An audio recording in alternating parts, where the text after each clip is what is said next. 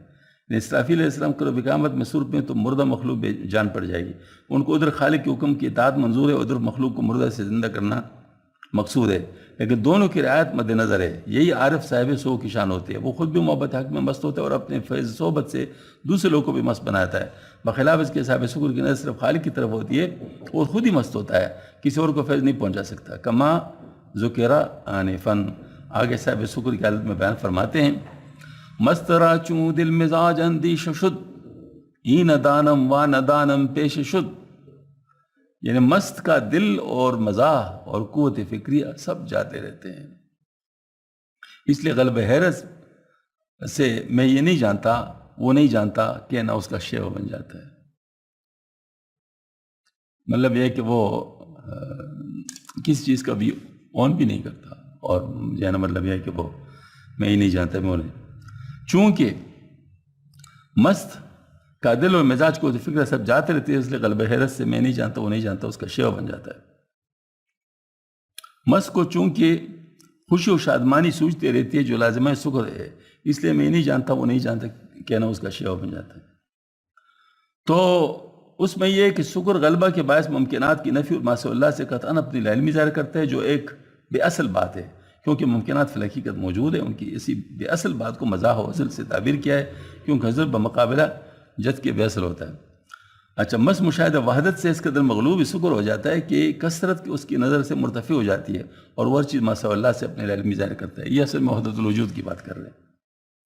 مس ماسا اللہ کی نفی کرنے میں خوشی محسوس کرتے ہیں، اس لیے ہر چیز کی نفی کرنے لگتا ہے۔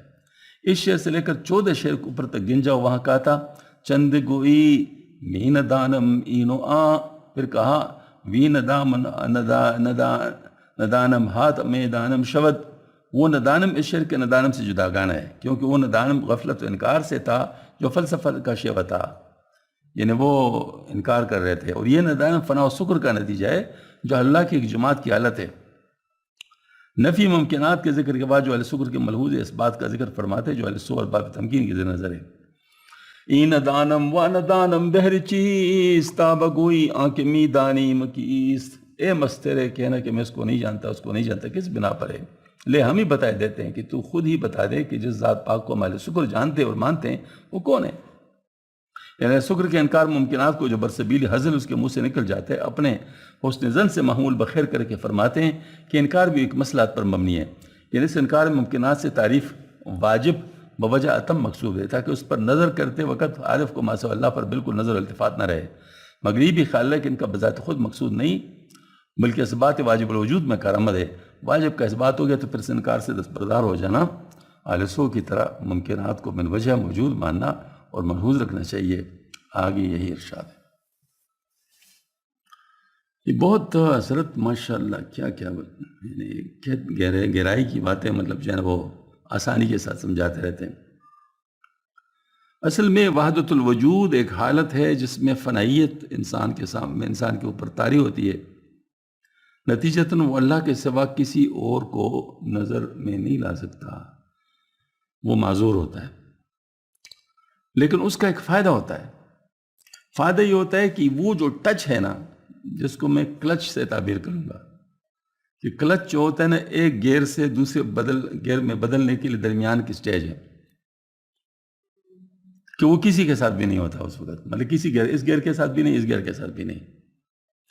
تو وہ جو ہے نا مطلب ہے کہ جب تک اس کلچ پہ پوزیشن پہ آدمی نہ آئے تو دوسرے گیئر پہ جا نہیں سکتا،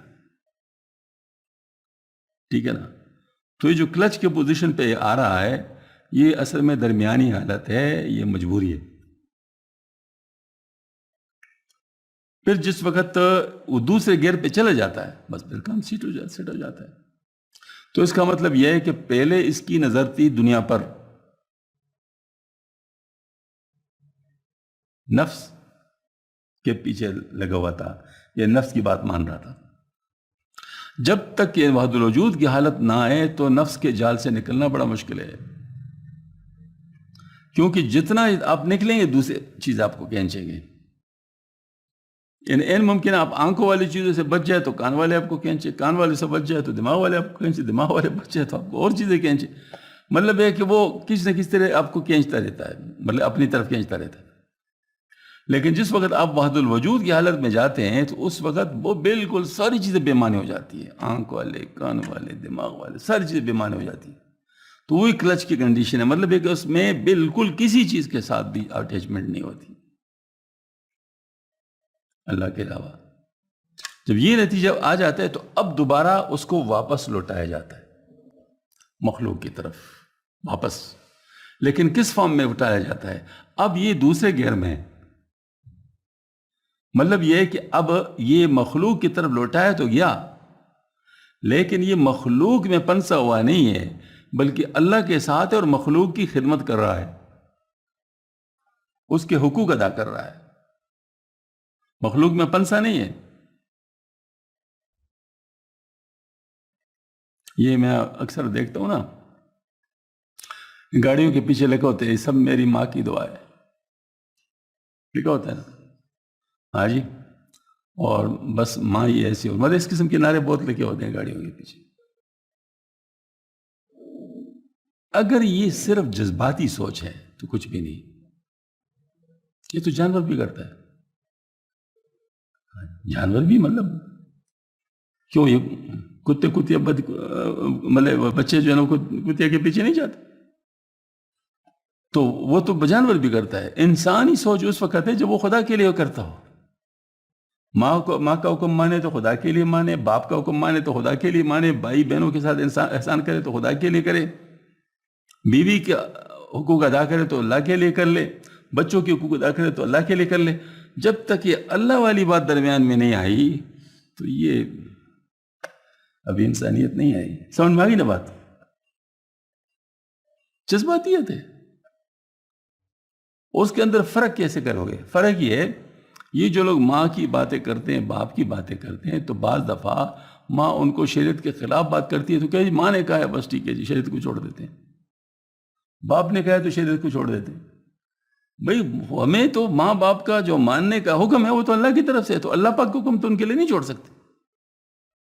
بلکہ قرآن پاک میں ہے نا کہ والدین کے ساتھ بڑا احسان کرو، لیکن اگر تمہیں کوئی ایسی بات کہیں جو تمہارے علم میں صحیح ہو تو اس کے بعد وہ بات نہ مانو. ہاں علم دنیا کی میں ان کے ساتھ اچھا معاملہ کرو.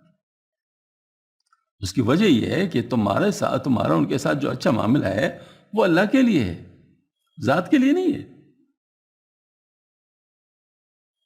یہ مطلب بنیادی بات ہے. تو جب تک انسان کو سو کی حالت نہیں آتی اس وقت تک یہ کسی چیز کی کوئی بات ہم نہیں کر سکتے. تو شکر جو ہوتا ہے وہ سو میں شفٹ ہونے کے لیے ہے. ٹھیک ہے نا؟ نفی بہر سب تب آشد در سخن، نفی بگزار سبت آغاز کن. محقق کلام میں نفی اس بات کے لیے ہوتی ہے، جب اس بات ہو گیا تو نفی کو مقصود بھی ذات بنانا چھوڑ دو اور اس بات پر بنیاد کا رکھو. لا الہ کی نفی سے الا اللہ کے اس بات کی تمہید تاکید مقصود ہے، اور مقصود الا اللہ ہی ہے. جناب جب لا الہ کہتے ہیں تو لا الہ اصل میں الا اللہ کے لیے ہے. تو یہ جو ہم کہتے ہیں کچھ بھی نہیں ہے تو اس لیے کہ اللہ ہے. اور جب اللہ ہے تو اللہ کا ہونا جب دل میں راسخ ہو جائے پھر دوبارہ مخلوق کی طرف آ جاؤ، اور پھر مخلوق کی باتیں اللہ کے لیے مانو. یعنی مخلوق کی باتیں، مخلوق کے حقوق، مخلوق کے کام یہ اللہ کے لیے اب کرو. یہ اصل میں بنیادی بات ہے. تصوف تو پریکٹیکل چیز ہے، یہ کوئی تھیوریٹیکل چیز تو نہیں ہے. لا الہ الا اللہ. نیست این وہ نیست آن ہی وا گزار، آن کے آن ہست آن را پیش آر. اس رٹ کو جانے دو کہ موجود نہیں اور وہ موجود نہیں، بلکہ وہ موجود بذات ہے. اس کو مطمع نظر بناؤ، یعنی شکر حوالے شکر سے نکل کر سو تمکین کے درجے پر ترقی کرو جس میں خالق کے ساتھ مخلوق پر بھی نظر رہتی ہے. ٹھیک ہے؟ نفی بگزارو ہما ہستی طلب، ترک مطرب رابگو احوال شب.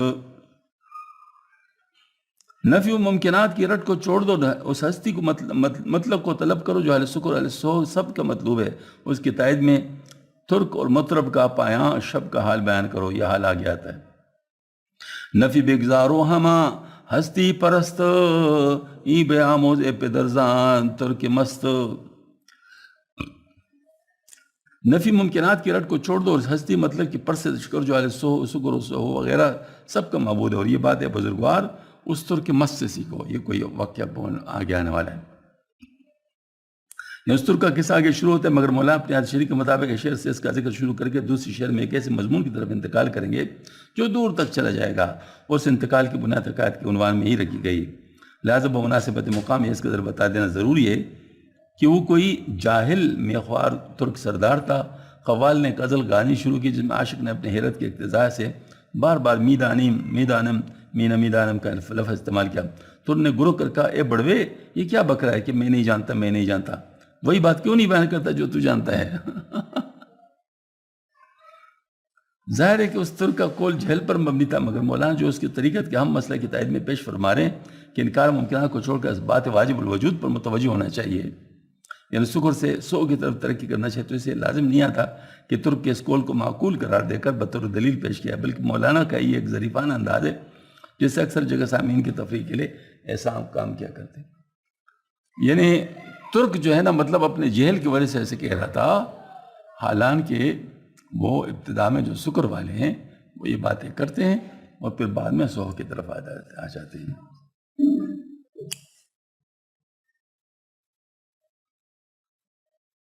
اب یہ اگلے اس میں جا رہا ہے،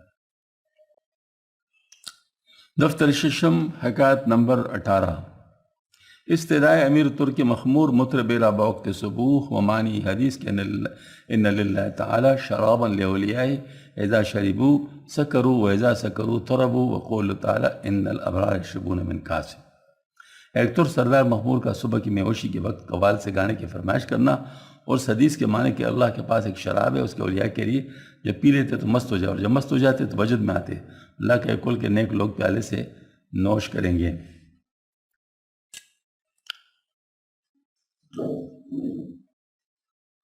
ای میں کہ تو میں خوری حرام است ما میں نہ خوریم جز حلالے، یہ شراب جو تم پیتے ہو حرام ہے، ہم حلال شراب کے سوا نہیں پیتے۔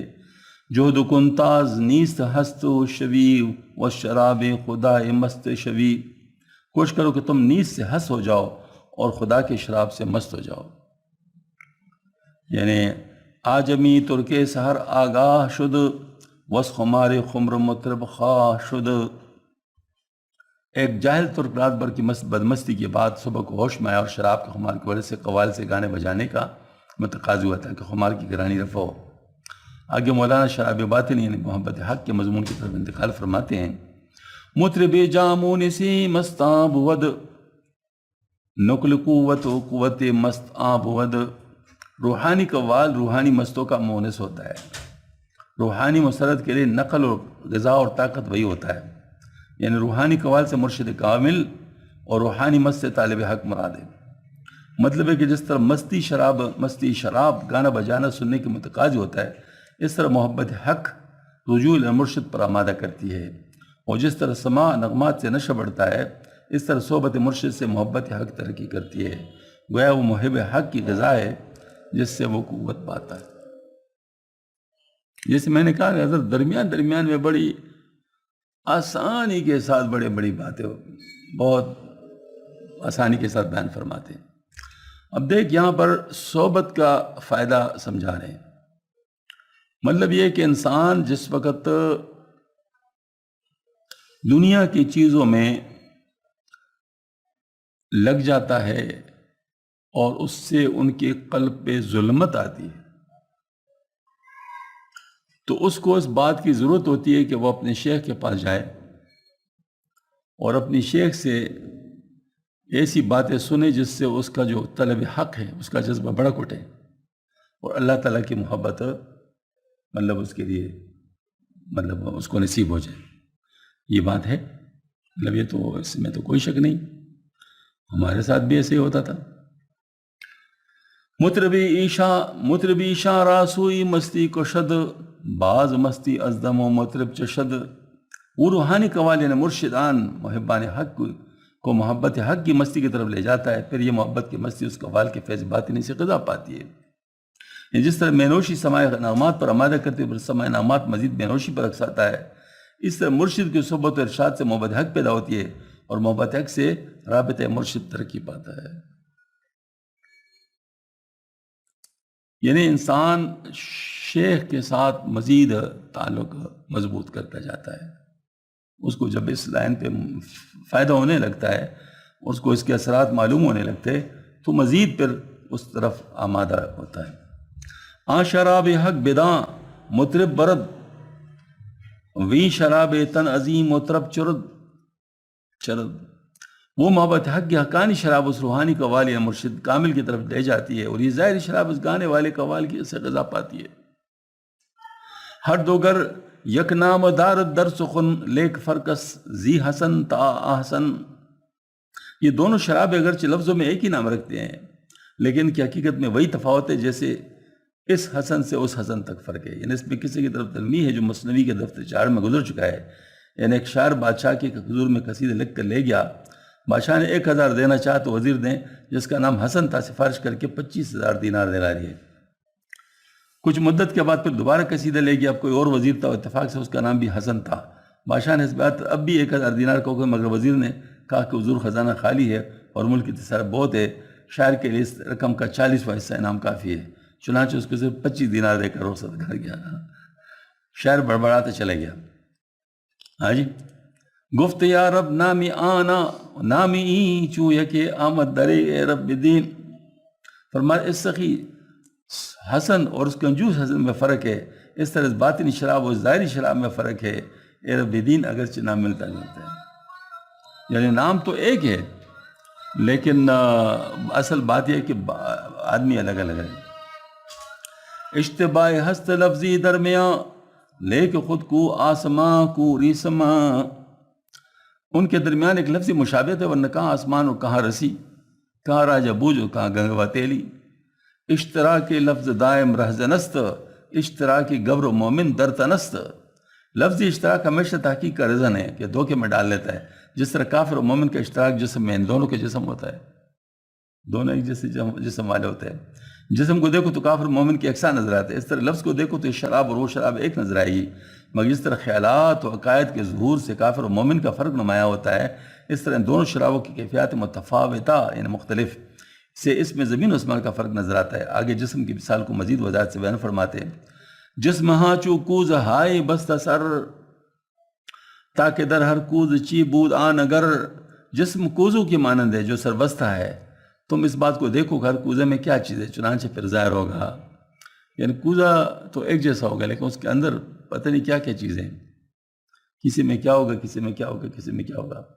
کوزے آن تن پرز آب حیات، کوزے ای تن پرز زہری ممات. اس بدن کا کوزہ محاسن و فضائل کے آب حیات سے پر ہے، اور اس بدن کا کوزہ معائب و رضائل کے زہر قاتل سے لبریز ہے. یعنی گر مضروفش نظر داری شہی در بزرفش بنگری تو گمرہی. اگر تم اس کے اندر کی چیز پر نظر رکھو تو تم عقلی میں تحقیق کے بادشاہ ہو، اور اس کے ظرفی کو دیکھو گے تو دھوکہ کہو گے. یعنی صرف ظرف کو نہ دیکھو بلکہ مظروف کو دیکھو.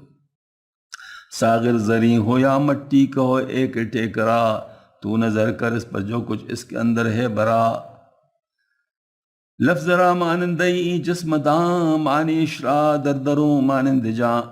لفظ کو جسم مذکور کے مانند سمجھو، اور اس لفظ کے معنی کو اس کے اندر جان کی مانند سمجھو جو جسم کے اندر ہوتی ہے. دیدے تن دائمن تن بھی بود، دیدے جان جان پر فن بھی بود. جسمانی آنکھ ہمیشہ جسم کو دیکھتی ہے، اور روحانی آنکھ روح با کمال کو دیکھتی ہے. ذات پرست صورت پر مرتے ہیں، سیرت اور کمالات باطن میں اس کی نظر نہیں جاتی، لیکن اہل بصیرت کمالات باطن کو ملحوظ رکھتے ہیں. اس طرح ہمیشہ الفاظ پر نظر رکھتے ہیں، اور طالب حقیقت متکلم کی مراد کو دیکھتے ہیں. پز لفظ نقش ہائے مثنوی، صورتش دارست ہادی مانوی. پس مثنوی کی نقوش تحریر کے الفاظ سے بعد ظاہر کے لفظ پرست کے لیے ان الفاظ کی صورت جو بلحاظ معنی ہو گمراہ کن ہے، اور بامانی لفظ ہدایت بخش ہے. یعنی کہا تھا کہ ظاہر بین ظاہر کو دیکھتا ہے، اور معنی شناس معنی کو ملحوظ رکھتا ہے. اب اس پر بات متفرق کی گئی ہے کہ ظاہر بینی اکثر گمراہ کر دیتی ہے اور معنی شناسی باعث رشد و ہدایت ہوتی ہے، جس کی بہترین مثال یہ مثنوی ہے کہ اس کے معارف چونکہ اکثر جگہ غلب حال میں بیان ہوئے اور بہت سے معنی نادرہ کو مستی و دیوانگی کے لہجے میں ادا کیا جس میں حد ادب کی رعایت کم ہو سکتی ہے، اس لیے اس کے ظاہر الفاظ پر جانا موجب گمراہی ہو سکتا ہے۔ ان الفاظ کی تعویل صحیح کے ساتھ مولانا کے اصل مراد کو سمجھنا عین ہدایت ہے۔ قرآن مجید کی بھی شان ہے کہ ظاہر بین اس سے گمراہ ہوتا ہے اور معنی شناس اس سے ہدایت پاتا ہے۔ چنانچہ فرماتے ہیں درنو بے فرمود کہ قرآن ز دل ہادی باز و باز رام و دل۔ حق تعالیٰ نے قرآن مجید میں بیان فرمایا کہ قرآن لوگوں کے دل کی استقامت کجی کی تفاوت سے بعض کے لیے ہدایت بخش اور بعض کے لیے گمراہ کن، یعنی یہ اس آیت کی طرف اشارہ ہے ذل بھی کثیر و ید بھی کثیرہ۔ دل کے معنی میں یہ اشارہ ہے کہ قرآن مجید فی نفسی ہدایت بخش ہے مگر لوگ کے دل کی کجی کو باعث گمراہی اس کو باعث گمراہی بنا لیتے ہیں۔ چنانچہ اللہ تعالیٰ فرماتے فَأَمَّا الَّذِينَ فِي قُلُوبِهِمْ زَيْغٌ فَيَتَّبِعُونَ مَا تَشَابَهَ مِنْهُ ابْتِغَاءَ الْفِتْنَةِ وَابْتِغَاءَ تَأْوِيلِهِ، تو جن کے دلوں میں کجی ہے، جن لوگ ہیں وہ قرآن کی انہی مبہم آیتوں کے پیچھے پڑے رہتے ہیں تاکہ فساد پیدا کرے، تاکہ ان کے اصل مطلب کی ٹوہ لگائے۔ یعنی خلاص تقریر تمام گئے کہ محض لفظ پر نہ جانا بلکہ قائل کے معنی مراد کو سمجھنا لازم ہے۔ بس ہمارے شراب کے لفظ سے غلط فہمی نہ پڑنا کہ اس سے ظاہری شراب مراد ہو سکتا ہے۔ چھپنداری اے خضر فرہند پہ کی عزم مرا ہست مقصود میں مراسا کی ازوادی از جست صبوح اس خرابی بے خودی است غرض میں شدم ہرگز آل الکام حلال خدا بر نظامی حرام۔ اللہ اللہ چونکہ عارف گفت میں پیش عارف کے بود معدوم شے، یعنی توبہ توبہ جب عارف شراب کا لفظ کہے تو اس سے ظاہر شراب مراد ہوگی جو اس کی نظر میں ناچیز ہے۔ عارف کے سامنے ایک ناچیز کب ہو سکتی ہے؟ جو اس کا ذکر کرے، پس جس چیز کا ذکر کرے ضرور ایک معتبی چیز ہے اور وہ شراب محبت ہے۔ یعنی کسی عارف سے جب شراب کا لفظ سن لو تو اس کے ظاہری صورت پہ نہ جاؤ کہ شراب یہ شراب کو کہتا ہے، بلکہ اس کی شان کے لائق چیز کو ڈھونڈو کہ وہ کس چیز کو شراب کہہ سکتا ہے۔ فہم تو چوں بادِ شیطاں بود کہ ترا فہم میں رحمہ بود، اے محترم جب تیرے سمجھ میں شیطانی شراب آتی ہے تو تجھ کو اس رحمانی شراب کی سمجھ کہاں مل سکتی ہے جو عالم معرفت کی مراد ہے۔ آگے پر مضمون سابق کی طرف عود ہے ایدو انبازند مطرب با شراب ای بدا و آبدین عارض شتاب۔ غرض یہ دونوں چیزیں قوال اور شراب باہم شریک صحبت ہیں، یہ اس کی طرف اور وہ اس کی طرف جلدی لے جاتی ہے، یعنی میخوری سماع نغمات پر مائل کرتی ہے اور سماع میخواری پر آمادہ کرتا ہے، اور یہی حال باطن شراب اور روحانی قوال کا ہے کہ دونوں ایک دوسرے کی طرف لے جاتے ہیں۔ پرخمارا از دمی مطرب چرند مطرباں شاہ سوئی میں خانہ برند۔ پرخمار لوگ قوال کے گانے سے حظ اٹھاتے ہیں اور قوال ان کو اپنے راگ کے اثر سے میخانہ کی طرف لے جاتے ہیں۔ آسر میدان و ای پایان اوست دل شدہ چوں گوئی در چوں گانے اوست۔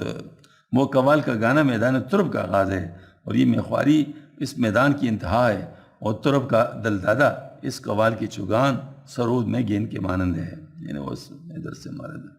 یعنی مستی کا آغاز راگ کے سماع سے ہوتا ہے اور شراب نوشی اس مستی کا آخری منزل ہے۔ اس طرح سلوک کا آغاز صحبت شیخ سے ہوتا ہے اور محبت الہی اس کا منتہا مقصود ہے۔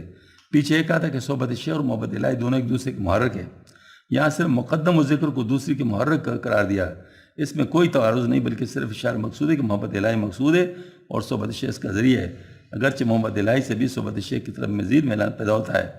آگے رجوع ہے اوپر کے شعر فام چو باد شیطاں بول۔ یہ پیغام محبت سے لے لو، یہاں پر بھی اس قسم کا ایک مضمون ہے، یہ آ گیا تصور شیخ کو عنوان سے اس میں حضرت شیخ کی بات ہی فرما رہے ہیں۔ نظر آئے شیخ جب تجھے سوچتا ہوں، نظر آئے شیخ جب تجھے سوچتا ہوں، تو یاد آئے اس کو جو میں دیکھتا ہو، تو یاد آئے اس کو جو میں دیکھتا ہوں۔ یہ شیخ جب مجھے نظر آتا ہے تو میرے نظر تیرے طرف چلی جاتی ہے، یعنی اللہ پاک مجھے یاد آ جاتا ہے، اور جب تو یاد آئے تو جب میں اس کو جب دیکھتا ہوں، میں اس کو دیکھتا ہوں۔ میرا اے شیخ مجھ کو تجھی سے ملا دے، میرا شیخ مجھ کو تجھی سے ملا دے، میں عاشق ہوں تیرا تجھی کو میں چاہوں، میں عاشق ہوں تیرا، تجھی کو میں چاہوں۔ میرا شیخ مجھے دیکھ کر مسکرائے، میرا شیخ مجھے دیکھ کر مسکرائے، خوش دیکھ کر یہ کہ میں بھی تیرا ہوں۔ مطلب یہ کہ مجھے تیرے محبت میں جب مبتلا دیکھتا ہے تو وہ مسکرا لیتا ہے۔ میرا شیخ مجھے دیکھ کر مسکرائے، وہ خوش دیکھ کر یہ کہ میں بھی تیرا ہوں۔ یہ دل کا تعلق ہی ہے اس کے دل سے، یہ دل کا تعلق ہی ہے اس کے دل سے، جدھر بھی وہ جائے تو میں بھی وہاں ہوں، جدھر بھی وہ جائے تو میں بھی وہاں ہوں۔ میں ان میں فنا ہو کہ تجھی کو دیکھوں، فنا فی الشیخ جس کو ہم کہتے ہیں، میں ان میں فنا ہو کہ تجھ ہی کو دیکھوں، کہ نقش قدم پہ میں ان کی چلا ہوں۔ محبت میں شیخ کے ہوا تیرا شبیر، محبت میں شیخ کے ہوا تیرا شبیر، فنا ہو کہ اس میں تجھ پہ مٹا ہوں، فنا ہو کہ اس میں تجھ پر مٹا ہوں۔ نظر آئے شیخ جب تجھے سوچتا ہوں، تو یاد آئے اس کو جو میں دیکھتا ہوں۔ تو یہ تقریباً یہ مضمون ہے جو حضرت نے بیان فرمایا ہے، کہ مطلب یہ ہے کہ جیسے شراب مطلب یہ ہے کہ وہ پیتا ہے تو اس کو پھر قوال کی ضرورت ہوتی ہے، مطلب یہ ہے کہ جب محبت اس کو ہو جاتی ہے تو اس کو پھر شیخ کی ضرورت ہو جاتی ہے، اور جب شراب پیے تو پھر اس کو پھر ظاہر مطلب یعنی قوال کی ضرورت تو اس کو پھر شراب کی ضرورت ہوتی ہے، محبت الہی اس کو حاصل ہو جاتی ہے، گویا کہ ایک دوسرے کے لیے سپورٹنگ ہے۔ تو در سراچی ہست گوش آنجا رود، در سر سفرست آن سودا شود، در سر سفراست آن سودا شود۔ دماغ میں جو کچھ خیال بھرا ہوتا ہے کان اسی کی طرف جاتا ہے، سر میں اگر صفرا ہو تو کسی فساد عارض سے فاسد ہو کر سودا بن جاتا ہے۔ یعنی جس طرح اس کے دماغ میں ظاہری شراب کا خیال سمایا، وہ شراب کے لفظ کو ظاہری شراب کے معنی میں سنے گا۔ پھر اگر شراب باطن کا خیال بھی اس کے دماغ میں ڈالا جائے تو وہ بھی سابقہ خیال کے ساتھ مل کر اسم الخبائث کا مرنگ بن جائے گا، جس طرح صفرا کو خلط صالح فاسد کر سودا بن جاتی ہے۔ بعد ازاں ای دو بے ہوشی روند، والد و مولود آجا یک شوند۔ اس کے بعد یہ صفرا و سودا دونوں بے ہوشی کی طرف پہنچ جاتے ہیں۔ سبب یعنی صفرا اور مسبب یعنی سودا وہاں بے ہوشی پیدا کرنے میں ایک ہو جاتے ہیں۔ ان طب کا مسئلہ ہے کہ جب دماغ میں صفرا کی خلط صالح احتراق پا کر سودا بن جاتی تو ماں باقی صفرا کے ساتھ مل کر بے ہوشی خلل دماغ کا باعث بن جاتی ہے، اور خلل دماغ ان دونوں خلطوں کا دخل ہوتا ہے۔ اس طرح شراب ظاہری کے سابق خیال راسخ شراب باطن کے خیال کے ساتھ مل کر اس کو بھی اسی ام الخبائث کا معنی بناتا ہے، جیسے کہ آج کل بعض سیر پرست سوانح نگار خواجہ حافظ رحمۃ اللہ کے شراب کو شراب ظاہر سمجھتے ہیں، وہ اس عارف پر میخواری کی بدگمانی کرنے کے مرتکب ہو رہے، تو اس کی وجہ کہ خود ان کے دماغ میں اس ام الخبائث کی بو بسی ہوئی ہے۔ اگر خود اس گندہ دماغی سے محفوظ ہوتے تو خواجہ حافظ کے کلام کو جو معارف سے لبریز ہے ہرگز ایسے بیہودہ معنی پر معمول نہ کرتے۔ آگے پر ترک و مطرب کے قصے کی طرف رجوع ہے۔ یہ اصل میں حضرت نے بہت بڑی بات فرمائی، یہ تشریح کرنے والے نے، کہ واقعی اگر شراب دونوں شراب ہے، حقیقی شراب بھی ہے اور یہ ظاہری شراب بھی ہے، تو جو ظاہر شراب میں مست رہ چکا ہو تو جب حقیقی شراب بھی جب وہ سنتا ہے لفظ تو اس کا ذہن بھی اس طرف جاتا ہے۔ گویا کہ یوں سمجھ لیجئے کہ جیسے کہ انسان کے اندر جو کچھ ہوتا ہے، اب الحمدللہ ایک بہت زبردست علم کی طرف اللہ نے دل منتقل فرمایا، اس کے جس دل میں جو کچھ ہوتا ہے تو جب محرک اس کے اوپر کام کرتا ہے تو اس سے وہ چیز وجود میں آتی ہے، باہر آتی ہے جو اس کے اندر پہلے سے موجود ہے۔ اب اس کا میں ایک مثال دوں، مثال اس کی سماع ہے، سماع۔ اب سماع جو ہے یہ اصل میں محرک ہے، یعنی ایکٹیویشن ہے، اب جو کچھ آپ کے اندر ہوگا اسی کو ایکٹیویٹ کرے گا نا. تو لہذا جو کہ نفس پرست شخص ہوگا تو وہ جب سما سنے گا تو اس کا وہ جذبہ بڑک اٹھے گا اور اس کا ذہن بھی اس طرف جائے گا اور اس کی شہوت بھی اس طرف بڑک اٹھے گی. اور جس وقت وہ جو یعنی مطلب ہے کہ نفس پرست نہیں ہوگا، جو خدا کی محبت میں ہوگا، تو وہ جب سما کا لفظ سنے گا تو اس کا ذہن بھی اس طرف جائے گا، اللہ تعالیٰ کی طرف جائے گا. اس لیے کہتے ہیں کہ جو سما کا لفظ ہے، جو سما ہے، اس کے لیے 4 شرطیں حضرت نے بتائی ہیں. حضرت خواجہ نظام الدین اولیاء رحمۃ اللہ علیہ نے. پہلے یہ کہ کلام عارفانہ باشد، کلام عارفانہ ہو. لیکن صرف یہ کافی نہیں ہے، فرمایا جو قوال ہو وہ بھی عارف ہو. لیکن یہ بھی کافی نہیں ہے، سننے والے بھی عارفین ہو. کیونکہ سننے والے اگر دنیا دار لوگ ہوں تو اس سے وہ جو ہے نا وہ مطلب لے لیں گے جو ان کے دل میں ہے. یہ بالکل اب کرتے ہیں اس طرح، زندگی ہے یا کوئی طوفان ہے، ہم تو اس جینے کے ہاتھوں مر چلے. یہ جو ہے نا حضرت خواجہ مرداد رحمۃ اللہ علیہ کا کلام ہے، جو بہت بڑے ولی اللہ تھے. لوگوں نے گانا بنا لیا، لوگوں نے گانا بنا لیا. تو اب یہ ظاہر مطلب ہے کہ حضرت فرماتے خواجہ نظام الدین اولیاء رحمۃ اللہ علیہ کہ کلام پڑھنے والا کلام عارفانہ ہو، کلام پڑھنے والا عارف ہو، کلام سننے والے عارفین ہو.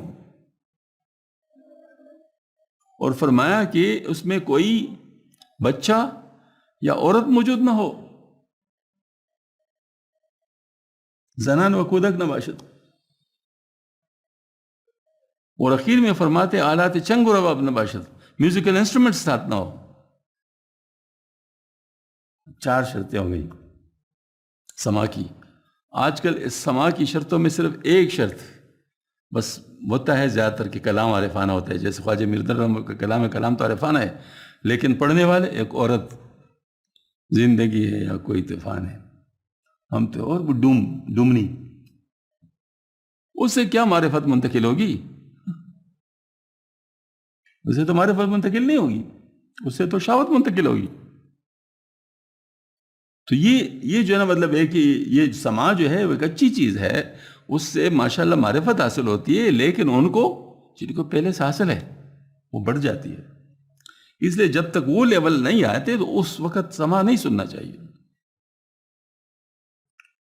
دودھاری تلوار ہے، ایک طرف بھی کاٹ کرتی ہے، دوسری طرف بھی کاٹ کرتی ہے. اب یہ باتیں لوگ کس کو سمجھائیں، کیسے سمجھائیں؟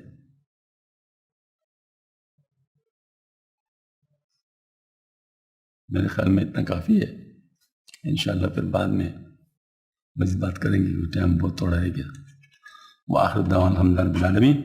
ربنا تقبل منا انك انت السميع العليم وتب علينا انك التواب الرحيم. سبحان ربك رب العزة عما يصفون وسلام على المرسلين والحمد لله رب العالمين برحمتك. اب ہم ذکر کرتے ہیں.